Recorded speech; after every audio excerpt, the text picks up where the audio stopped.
bom dia. Bom dia, pessoal. O botijão tá caro. E a crise fez o álcool voltar para a cozinha. Foi porque não tinha onde comprar o gás. E mesmo que tivesse onde comprar o gás, eu não tinha nem R$1 para comprar o gás. Eu estava sem dinheiro. Um drama que tem provocado aumento de mortes Brasil afora. Quem sobrevive fica meses internado. Quando eu fui derramar mais álcool para poder terminar de esquentar, o fogo veio todinho na garrafa e em cima de mim. Como evitar os acidentes? Existe um jeito certo de fazer fritura para não correr riscos. E a gente vai te contar tudo aqui no Bem-Estar. Então vamos lá, quem está aqui para conversar com a gente, o Dr. Luiz Felipe Viana, ele é presidente da Sociedade Brasileira de Queimaduras, e também o Dr. Juliano Di Marzio, que é diretor científico da Sociedade Brasileira de Medicina de Família. Já aconteceu algo parecido com você? Você já teve algum acidente? Conta a sua história. Manda sua dúvida também, usa a hashtag Você no Bem-Estar ou liga 4002-2884. Gente, o governo anunciou mais uma alta no preço do botijão de gás. Dessa vez, 8,5%. E aí, para driblar o alto preço, muita gente faz o quê? Recorre ao álcool líquido. Essas consequências são dramáticas, como vai mostrar para a gente a minha queridíssima colega Bianca Carvalho, lá do Recife. Na enfermaria de adultos, os relatos de pessoas que se queimaram com álcool na cozinha são muito comuns. Dona Rosicleide está internada na unidade de queimados do Hospital da Restauração, no Recife, desde 22 de setembro. Eu estava no sábado à noite esquentando a janta, porque eu já vinha a semana toda cozinhando já no álcool, já porque eu estava sem o gás. Aí quando eu fui derramar mais álcool para poder terminar de esquentar, o fogo veio todinho na garrafa e em cima de mim. Ela conta que sabia do perigo de usar álcool para cozinhar, só que... Ou a gente comprava o gás ou a gente comprava os alimentos, né, para dentro de casa. O número de pessoas que sofreram queimaduras com álcool aumentou este ano no Hospital da Restauração, no Recife. Em fevereiro, a gente chegou a ter aqui 65% das pacientes internadas era por álcool, utilização do álcool combustível na cozinha. No mês de maio, a gente chegou a ter 90% dos pacientes. Pior que, em geral, essas queimaduras são extensas, profundas, atingem o rosto, o pescoço, o tronco, os braços. As pessoas ficam, em média, 30 dias internadas, podendo ser bem mais que isso. São submetidas a várias cirurgias. Depois vem a rotina de curativo, fisioterapia, reabilitação. Isso pode levar meses, anos. É uma doença de longo prazo e muitas vezes sequelas para o resto da vida. Para uma parcela das vítimas, o acidente pode ser fatal. Os óbitos que nós temos aqui é em torno de 6% anual, 6%. O que é muita coisa, em torno de 35 pacientes, pessoas, donas de casa, vão ao óbito. Luciene ficou 26 dias internada. Agora vem 3 vezes por semana trocar curativos em várias partes do corpo. Ela estava terminando de preparar o almoço quando o gás acabou. Na hora mesmo foi porque não tinha onde comprar o gás. E mesmo que tivesse onde comprar o gás, eu não tinha nem R$1 para comprar o gás. Eu estava sem dinheiro. A queimadura é um evento que tem um componente social muito importante. Você vai ter que cozinhar de novo, você vai ter que sair para trabalhar, você vai ter que deixar a sua filha de 10 cuidando do de 2, do de 5. O que você vai ter que usar álcool? Vai ter que usar álcool novamente para cozinhar se você chegar na hora que o gás acabar e não tiver dinheiro para o gás. As coisas se repetem e não tem como. Muito triste, muito. Um drama social pesadíssimo, porque na teoria é simples, mas a prática mostra que a coisa é super complexa. Super complexa e é uma realidade dura, porque a gente sabe como resolver, só que a gente não consegue, né? Nossa situação econômica hoje não nos permite essa solução, que é simplesmente eliminar a utilização do álcool. Poucos países no mundo têm o álcool na sua rotina, né? Apenas alguns poucos países como o nosso, mais pobres, é que tem esse problema. E aí o grande problema do álcool é esse que a gente vai demonstrar aqui. A pessoa coloca álcool, joga álcool no fogo, o que acontece é que tem o vapor do álcool que está saindo junto com o álcool. E esse vapor faz com que o fogo, na hora que você puxe de volta a garrafinha de álcool, o fogo volte até você, trazendo o risco da queimadura. E aí a reação é jogar a garrafa e acaba queimando quem está próximo, ou a garrafa acaba explodindo. E aí esparrama por várias pessoas que estão próximas também. Então, se for inevitável usar o álcool por uma questão econômica, tem algum jeito mais seguro? Nossa, isso até me arrepia. Eu acho que a gente deve evitar sim, sempre, né? Como regra número 1, 2 e 3. E se tiver que usar, tem que usar o álcool gel, né? Que ele é menos perigoso, ele tem uma chance de explodir menor, ele não faz esse rastro, né? E sempre, sempre olhar se o fogo está apagado, né? Depois a gente vai falar mais disso para dar essas dicas depois. Mais pra frente a gente explica direitinho como é que a gente faz isso com álcool gel, hein? Porque agora a gente vai dizer o seguinte, que, claro, tudo isso acontece quando ninguém está esperando. A Mari está com uma situação aí de um churrasco, momento festivo e que ninguém espera. Mas vamos ver com o doutor Juliano aqui o que não fazer no momento assim. Sai todo mundo apavorado, cada um tem uma opinião, doutor. Vamos falar, lembrar o que não fazer. O que você falou é muito importante. Nunca utilizar óleo, nem pasta de dente, nem outros produtos. A recomendação é sempre utilizar a água. A água não precisa ser gelada, mas uma água fria, por pelo menos 15 a 20 minutos, né? E interromper o processo da queimadura é o essencial. A água é debaixo da torneira? Isso, pode deixar embaixo da torneira. Isso, uma água contínua que a gente fala. Então, interrompe a queimadura, né? Lembrando que além dessas queimaduras térmicas, nós temos ainda queimaduras elétricas, né? E a importância de desligar a energia para interromper a queimadura e tirar joias, anéis, piercings e sempre deixar em água corrente 15 a 20 minutos ou até chegar ao socorro. Vamos ver a próxima tela então, porque essa informação está na próxima tela, né? Que é colocar a água fria. Por que não a água gelada? A água gelada às vezes pode aumentar a lesão que está ocorrendo, né? Se torna mais um agente agressor. Então, só a água fria é suficiente, é importante que seja contínua. Lembrar que, principalmente na questão dos olhos, então, quando impacta nos olhos, mais ainda lavar e já chamar o socorro o quanto antes. E a água vale tanto para a queimadura leve, pequena, quanto para os casos mais graves, onde também pode haver a necessidade de chamar o 192 ou 193. O número está lá na nossa geladeira, como sempre, para ninguém, na hora da emergência, esquecer desse número. É importante chamar o socorro rapidamente. Tem uma dúvida que chegou do nosso auditório virtual, vamos dar uma olhada aqui. A dúvida da Maria das Graças. Quando alguém se queima, qual é a primeira providência a ser tomada antes de encaminharmos para a emergência? Seria essa, de colocar água? Isso. Então, lavar e lavar, né? 15 a 20 minutos, água corrente, pode ser uma mangueira, se você estiver no jardim, junto a uma churrasqueira, um chuveiro ou a torneira da pia, mas é lavar, né? É importante esfriar o processo, como a gente diz, e com isso a gente vai diminuir a gravidade dessa queimadura. Isso é muito eficiente e tem que marcar o tempo no relógio, porque 15 a 20 minutos é bastante tempo e as pessoas tendem a colocar um minutinho e já parar. Né? Então, com isso, a gente consegue diminuir a profundidade e a gravidade dessa queimadura. 15 a 20 minutos é muito tempo. Fica 15, 20 minutos fazendo uma flexão de braço, fazendo exercício. Aí você vê como é demorado. Tem uma pergunta que chegou agora, da Lídia. Tem perigo testar vazamento de gás com detergente? Qual o melhor jeito? Vamos lá para o nosso botijão de gás. Vamos todo mundo lá perto do botijão de gás. Lembrando que o cheiro do botijão de gás é um cheiro artificial, é um alerta, é um modo de segurança. O cheiro do gás é nenhum, ele não tem cheiro nenhum, né, doutor? É inodoro, exatamente. É inodoro. Olha o nosso botijão aí. Ele é colocado exatamente para poder ser perceptível. Perceptível. A Lídia está perguntando, joga o detergente aqui, sai aquela espuma, muita gente usa o sabão, põe aquela esponja no sabão e joga ali, se ficar fazendo bolha, tá vazando. Exatamente, ainda é um método utilizado, é um método eficiente, e lembrar que se isso acontecer, desligar imediatamente, né? Para não ter mais esse vazamento, porque isso é extremamente perigoso.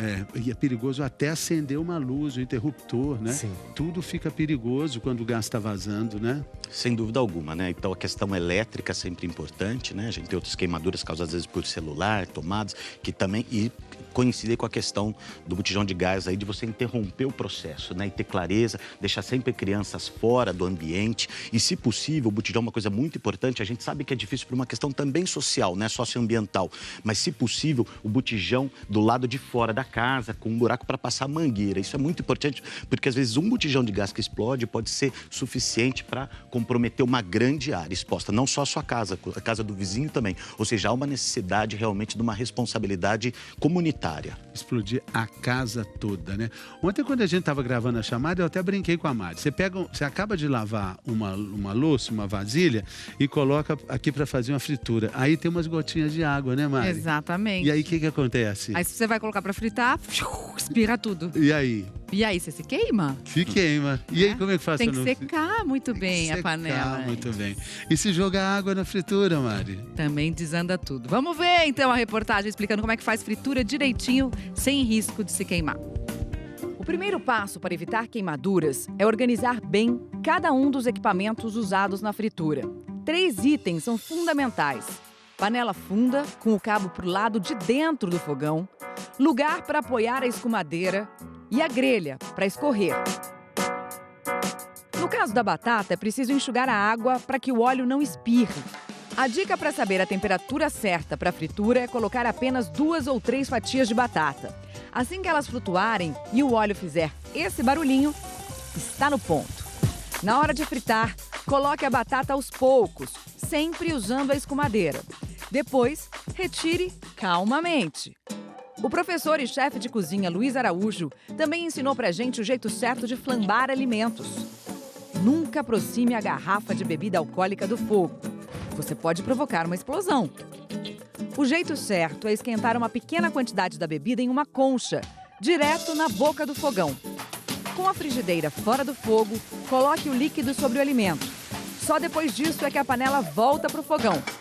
Seguindo todas essas dicas, dá para pintar e bordar.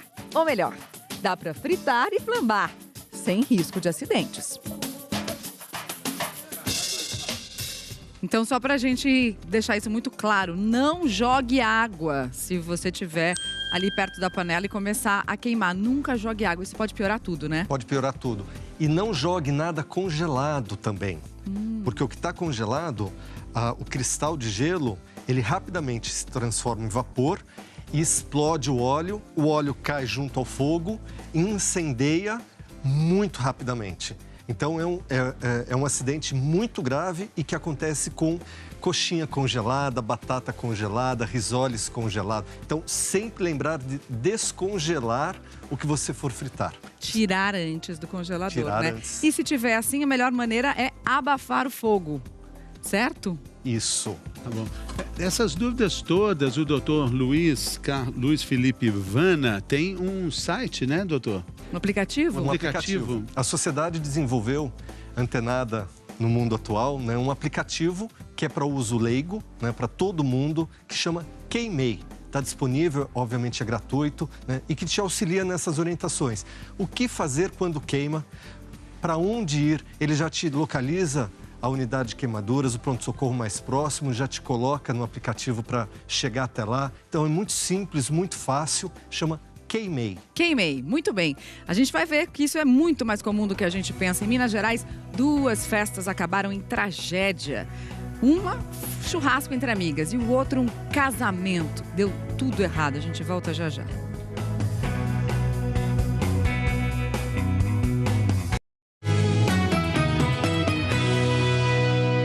Estamos de volta. Hoje estamos falando dos riscos E nas duas foi usado o álcool líquido para acender o fogo. Vamos ver na reportagem do Marcelo Lages. 11 jovens reunidas e uma festa. Era um encontro das amigas em Itapecerica, no centro-oeste de Minas. E o tiragosto era feito nesse tipo de chapa. Foi aí que o acidente aconteceu. No que foram colocar álcool na bateia porque tinha acabado, elas não tinham visto que ainda tinha um pouco de fogo no chão. E nisso que ela encheu a bateia. Abastecer esse rechô, onde os convidados assavam queijo. A foto é da Juliana, que está grávida e sofreu queimaduras no lado esquerdo do corpo. Se a gente pudesse ter pensado, nem tinha sentado perto do fogo. Tinha sentado bem longe. O que essas pessoas fizeram de errado? A primeira coisa foi usar o álcool líquido. Você estava num ambiente fechado, um ambiente confinado. Um ambiente, então, que haveria muita concentração de gases emanados pelo álcool. Você chega o álcool numa fonte ígnea, uma fonte de calor, rapidamente tende a ter a combustão. O álcool em gel é mais seguro do que o álcool líquido. Inclusive, esse álcool líquido aqui deve ficar longe da churrasqueira. E o Tenente Vaz vai explicar pra gente como utilizar o álcool gel para acender a churrasqueira. Ele é um pouco mais viscoso, ele emana menos gás, que propicia o início do fogo. Então tem que ter um pouco mais de paciência. Contudo, paciência aliada à segurança. Quando o bombeiro acende o fogo em uma lata ou na churrasqueira, ele usa álcool gel para molhar o papel e o carvão em segurança. E faz o alerta. É importante isolar o local quando alguém estiver utilizando esse tipo de material, esse tipo de combustível, que outras pessoas não estejam muito próximas. Tá aí o Marcelo Lages, de Divinópolis, explicando tudo pra gente. Porque é o seguinte, pessoal, a venda de álcool líquido de alta graduação, que significa mais de 54 graus, é proibida por lei nos supermercados brasileiros. Esse produto só pode ser vendido em farmácias e drogarias na quantidade máxima de 50 mililitros. Já o álcool de baixa graduação, líquido ou em gel, pode ser vendido em qualquer estabelecimento comercial. O líquido na quantidade máxima de 5 litros para fins hospitalares e industriais. A venda é feita por distribuidoras e autorizadas em qualquer quantidade, em qualquer graduação. E o Marcelo Lages mostrou na reportagem dele algo que vocês tinham comentado com a gente antes de começar o programa, que é muito perigoso, que é justamente reabastecer o fogo, como a gente viu o garçom da festa fazendo, com as pessoas por perto, né? Isso vale para os rechôs e vale também para essas panelinhas de fondue. Qual a maneira certa de fazer? A gente precisa se assegurar que está apagado. Primeira coisa. Segundo, levar para um local onde não tenham mais pessoas, né? Lembrar que ele vai estar quente, então tem que pegar com um pano uma luva adequada, né? Retirar daquele ambiente que tem outras pessoas, se assegurar que está apagado e aí sim fazer a reposição desse álcool gel, lembrando que deve ser o álcool gel preferencialmente, como ele explicou muito bem. Qual é o risco de você fazer isso quando se você não tem certeza que ele não está apagado completamente? É a hora que você coloca o álcool, ele explodir, né? E ele explode. Então, o gás que sai da garrafa, né? Porque às vezes a garrafa não está cheia assim, a garrafa está mais vazia. Mas aqui nesta parte da garrafa, mesmo se ela estiver vazia, tem vapor. Exatamente. Aí você tira a tampa, a hora que você vira a garrafa, o vapor sai, incendeia e explode a garrafa. Esse é o mecanismo que acontece com grande frequência e mata. Esse é o ponto. Não é que queima um pouquinho, como aquela queimadura no ferro que encosta na mão. Explode, queima uma área grande, como aconteceu, por exemplo, no casamento, e mata.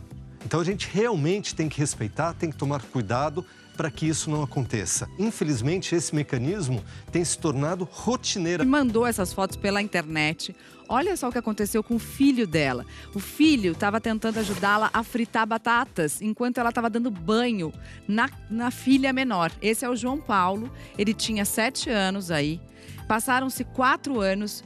Graças a Deus ele conseguiu se recuperar, ele já está bem melhor. Mas a Aline me escreveu dizendo, olha, queria que vocês falassem muito sobre a importância de um apoio psicológico nesse momento, porque o João Paulo ficou com muito medo de voltar a sair de casa, porque, obviamente, ele tinha medo do sol, doía a pele, podia manchar a pele.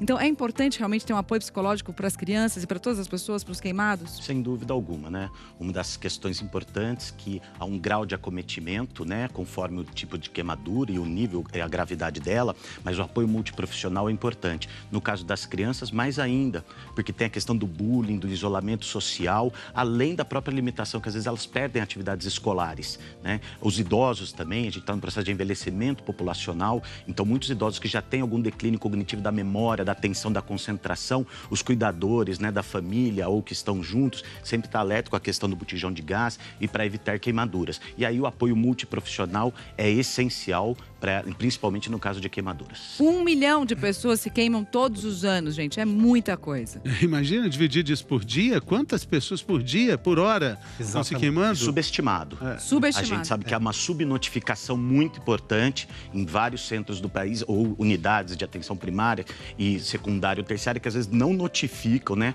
E isso é muito importante. Então a gente imagina que estes números sejam ainda maiores, infelizmente. E a gente deve lembrar que As queimaduras nessa criança teve uma resolução boa, né? Ficou ainda bem. Ótimo. É. Agora, com frequência, as sequelas são muito graves, né? Os famosos queloides, né? A perda da função é gravíssimo, né? Então a gente realmente tem que ficar muito atento. Queimadura é para sempre, como a gente costuma dizer. Bom, a gente tem uma pergunta, é a Luciana que está perguntando para a gente, vamos ver, ela está dizendo, quando eu me queimo, coloco gelo antes de queimar mais a pele, e isso funciona, isso pode prejudicar? Ela está fazendo tudo certo? A Luciana Franco está com a dúvida, e ela vai tirar a dúvida, e muita gente também vai tirar essa dúvida daqui a pouco, depois do intervalo, a gente volta logo.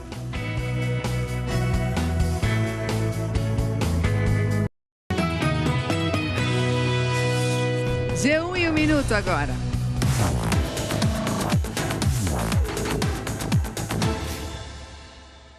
Olá, pessoal. As eleições de meio de mandato nos Estados Unidos tiveram conquistas para os democratas e expansão da vantagem dos republicanos. O Partido Democrata, que faz oposição ao governo Trump, voltou a ter maioria na Câmara dos Representantes. Nas eleições para governadores, os democratas ganharam alguns estados que eram republicanos, mas até o momento ainda são minoria. Já o Partido Republicano ampliou a vantagem no Senado. Apesar da derrota do partido na Câmara, Trump celebrou o resultado que chamou de tremendo sucesso. E um levantamento mostrou as vantagens financeiras que o Brasil teria se todo mundo tivesse acesso ao saneamento básico. A universalização do saneamento traria mais de R$1 trilhão ao país em 20 anos, quando a gente faz a conta entre ganhos e custos. Entre os setores beneficiados estão saúde, educação, turismo, indústria e por aí vai. E a gente termina com essa escola nos Estados Unidos que distribuiu bananas com mensagens motivacionais aos alunos. Seja um herói, nunca desista, você é amado. A ideia foi da gerente do refeitório e todo mundo na escola achou bacana a atitude. Mari Fê. Legal. Muito bacana mesmo. Bacana, Obrigada, Cauê. Obrigado, bom trabalho. Bom trabalho, Tchau, bom fim de tchau. semana. Quando chegar o fim de semana, você tem um bom fim de semana. E eu tô de folga essa sexta-feira ainda? Então tá bom. É isso. Beleza. Ele sentiu isso, Cauê. Até mais. Até amanhã. Até amanhã. Esse fim de semana tem Fórmula 1 aqui no Brasil, né? E a Fórmula 1 sempre avança na tecnologia dos carros e também na segurança dos carros, né? Para que os carros tenham uma segurança que depois vai ser levada para as ruas. E a gente vai ver agora como é que essa segurança é feita e como é que ela pode ser levada para o trânsito, que tem muita violência também, né, Mari? Demais. Vamos ver?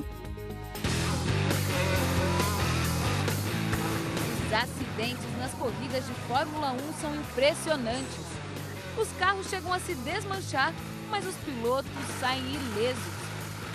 É porque os carros são construídos para proteger os pilotos. Toda a energia que o carro leva consigo na velocidade em que ele anda é transferida, tem que ser dissipada de alguma maneira. Então o que a gente vê se destroçando, na verdade, é energia se dissipando. A gente tem que entender dessa forma. E quanto menos energia chegar no corpo do piloto, menos ele vai se machucar. O cockpit, o lugar onde o piloto fica, é projetado para garantir que o corpo dele não se desloque com os impactos. Dentro da célula, o piloto está num banco que praticamente o banco abraça a pelve do piloto, o tórax do piloto, escora os dois ombros do piloto e tem ainda um protetor lateral de cabeça, que é uma espuma de absorção de impacto. Já nos acidentes de trânsito nas ruas do país, o motorista não conta com essa proteção. A desaceleração brusca do veículo causa lesões internas. O motorista é jogado para frente e os órgãos internos se chocam contra as estruturas do próprio corpo. Existem as contusões pulmonares, que podem ser bastante sérias. O fígado, por exemplo, ele continua andando. Ele pode se chocar contra as costelas na parte inferior ou mesmo a parede abdominal, ele pode se romper. O piloto de corrida usa protetor no pescoço, capacete e cinto de segurança de 6 pontas. O uso de cinto de segurança no trânsito poderia evitar muitas das cerca de 37 mil mortes que acontecem por ano em acidentes no país. Quando os acidentes acontecem na pista de corrida, as equipes de resgate chegam ao local em menos de 1 minuto.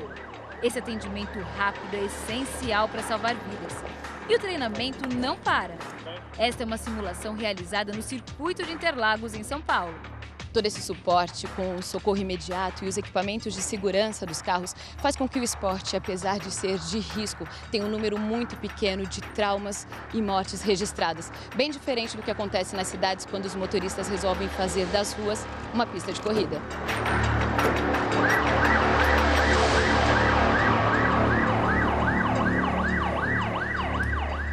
Essencial, né? Lembra da pergunta que a gente tinha no bloco anterior, da Luciana?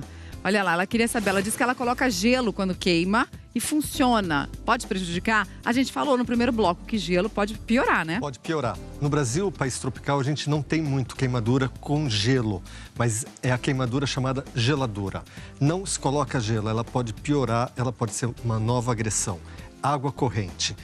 Imagina se você tem uma queimadura no braço inteiro, como você vai colocar gelo em tudo? Não, é água corrente. A regra é simples, a regra é estudada, muito estudada. 15 a 20 minutos de água corrente, temperatura ambiente, isso é certeza de que vai trazer benefícios. Senão, doutora Márcia ia falar de criolipólise também, né? Que queima também, Exato, né? que pode queimar. Tem pergunta agora da Zuleima. Em caso de queimaduras graves, posso colocar a pessoa dentro da piscina até o socorro chegar? Uai. Eu imagino que quase toda piscina tenha um chuveiro perto, então a recomendação continua sendo água contínua. Muitas piscinas têm cloro, que pode ser um agente agressor a mais também. Então a recomendação ainda assim continua sendo utilizar o chuveiro ou uma água em uso contínuo de mangueira, né? Queimou, a pele tá super exposta, né? Tá super sensível. Vai entrar um cloro ali em contato, pode piorar, assim como o gelo também pode queimar ainda mais, Sem dúvida alguma, né? As queimaduras têm graus, né? E às vezes é só uma lesão da epiderme, né? Dessa camada superficial, mas pode ser mais profunda. Então, evitar e sempre utilizar água. Lembrar também do uso do cobertor quando as chamas estão numa queimadura extrema, né? Para abafar as chamas, o cobertor é eficiente nesse primeiro momento, né, doutores? Isso. Você apaga o fogo, né? Interrompe o processo e aí você põe a água para ajudar a prevenir queimaduras mais graves. Tem mais uma dúvida, gente, da Samanta. Olha lá, ela tá falando assim: me ensinaram que eu deveria colocar farinha de trigo no lugar afetado caso eu me queimasse. É correto, Samanta? A gente também mostrou no primeiro bloco. Nada, né? Nada, nenhum alimento, nenhuma substância. Água. Não, água. Samanta, não. Água, não vamos inventar a roda, utilizar farinha de trigo para aquilo que lhe é devido, lhe compete. Então, e o senhor queria dar um recado final em 10 segundos? O meu recado é que realmente as pessoas não subestimem o risco. Entrou em contato com o fogo em qualquer ambiente, na cozinha, 70%, 80% dos acidentes são em ambiente domiciliar, não subestime o risco. Doutores, olha... Queimadura é para sempre, não esqueça. Não esqueça, queimadura é para sempre. E a nossa alegria é muito grande, doutor Luiz Felipe Vana, doutor Juliano. Pela primeira vez na história do programa, nós recebemos dois torcedores da Ponte Preta, 2 campinenses aqui. Muita alegria nossa, viu, gente? Campineiros! Olha que vacilo meu, 2 campineiros, 2 pontepretanos, viva macaca! Viva nega. Se cuida, gente, a gente se vê de novo amanhã. Vem aí Fátima Bernardes com mais um encontro. Até amanhã.